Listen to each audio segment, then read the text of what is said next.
Saša B., 1983. godište iz Ranovca, koji je osumnjičen da je 11. marta ove godine u Manastirici ubio svoju taštu Todorku Dragojević, 1972. godište, od tog dana se nalazi u bekstvu sa svastikom maloletnom DD, 1996. godište iz Manastirice.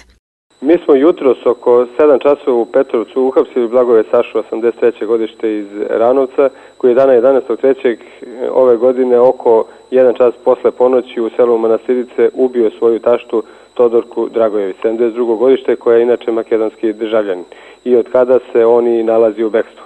Prilikom lišenja slobode sa njim se nalazila i njegova maloletna svastika sa kojom je on i bio u bekstvu posle ubistva. Kod njega je tom prilikom pronađen jedan pištolj TTAC sa metkom u cevi i sa kojim je on i izvršio ubistvo, za koje ne posjeduje dozvolu.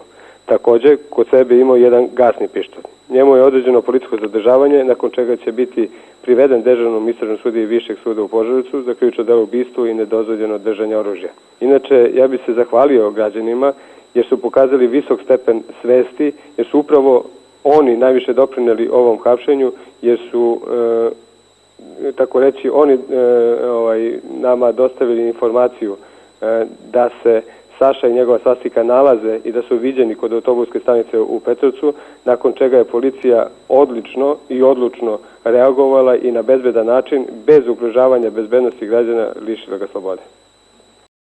Policija se zahvaljuje građanima koji su dojavili policiji i na taj način pomogli u pronalaženju osumnjičenog.